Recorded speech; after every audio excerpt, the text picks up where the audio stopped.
ভালো আছেন? I love you. তোর কি মাথা ঠিক আছে? তুই কাকে কি বলছিস জানিস? এটা পাবলিক প্লেস বলে তুই বেঁচে গেলি।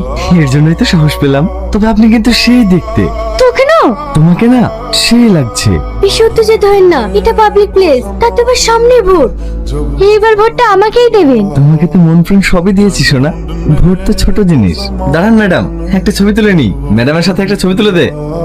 ম্যাডাম, হাতটা কাঁধে রাখুন। যা বলছো তাই করেন, এটা ছবি তো। তোকে আমি দেখে নেবো।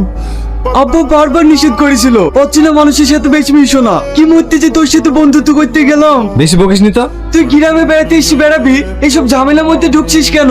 একটু শান্ত হন। কি করে শান্ত হবো? ওর এত বড় সাহস, ও আমাকে আই লাভ ইউ বলে। ম্যাডাম, এইদিকে দেখুন, এমএলএ ম্যাডাম হঠাৎ করে আপনার গলা ধরলো কেন? ভালোবাসার মধ্যে এরকম টুকটাক ঝামেলা হতেই পারে। এখন আপনি যদি অন্য একটা ছেলের সঙ্গে কথা বলেন, তাহলে আপনার সামনে রাগ করবে না? মানে? আমরা দুজন দুজনকে 7 বছর থেকে ভালোবাসি। কি? কাল আমার এক বান্ধবের সঙ্গে কথা বলতে দেখে ওর একটু অভিমান হয়েছে। আমি এতে কিছু মনে করিনি। আসলে আমাকে অনেক ভালোবাসে তো। ভালোবাসার মাঝখানে একটু আধটু শাসন করার অধিকার সবার আছে। এই দেখুন, ওর নাম করতে না করতেই কল চলে এসেছে। তোমার ব্যাপারেই কথা বলছিলাম। সরি সোনা, আমি আর কারোর সঙ্গে কথা বলবো না। তোমার ভোট বেরোলেই আমরা দার্জিলিং ঘুরতে যাবো। আমি ওকে কখন কল করলাম? আপনারা দেখতেই পাচ্ছেন, এত বড় এমএলএ হয়েও একটা সাধারণ ছেলেকে 7 বছর ধরে ভালোবেসে যাচ্ছেন। নিস্তুহী না। চলো না ভাই, এমএলএ ম্যাডাম তোমাকে ডেকে পাঠিয়েছে। সেটা আগে বলবি তো। তোরা খেল, আমি তোর ভাবির সঙ্গে একটু দেখা করে আসি। চল। এদেরকে আবার পাঠানোর কি দরকার ছিল? তুমি একবার ফোন করলে তো আমি ছুটে চলে আসতাম। বন্ধ কর তোর নাটক। তোকে আমি যেটা জিজ্ঞেস করছি সেটা বল। তোর সাথে আমার 7 বছরের রিলেশন, আমাদের মধ্যে মানবিমান চলছে, তাহলে তুই এগুলো কেন বলছিস? তোমার কাছে পৌঁছানোর জন্য। মানে?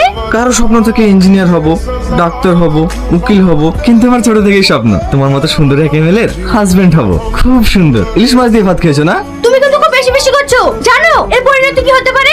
যেদিন আমাদের দুজনের বিয়ে হবে না, সর্বপ্রথম তোকে কাছাড়া করব। কিন্তু আমার ধৈর্যের বাঁধ ভেঙে ফেলছিস। শান্ত হতো। দেখি মোবাইলটা, নাম্বারটা সেভ করে দিলাম। যখন মন চাইবে কল করো। টাটা। ঠিক আমার আর সহ্য হচ্ছে না। তুমি তাড়াতাড়ি ড্যাডিকে ফোন করো। এই বিষয়টা কি স্যারকে জানানো ঠিক হবে? তোমাকে ফোন করতে বললাম না? হ্যালো, আমি আসছি।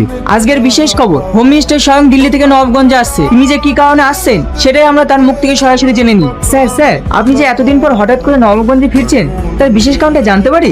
আমার সেখানে কিছু কাজ আছে, তার জন্যই আমি ওখানে যাচ্ছি। স্যার, আমরা শুনলাম আপনার মেয়ে একটা ছেলেকে ভালোবাসে, এটা কি সত্য? দেখুন, এই বিষয়ে আমি কিছু বলতে চাই না। Sir plan success. দেখ আগুন, তুই এখানে কিছুদিনের জন্য ঘুরতে এসেছিস, তুই এইসব কেন করছিস বলতো? সময় হোক, সব জানতে পারবো।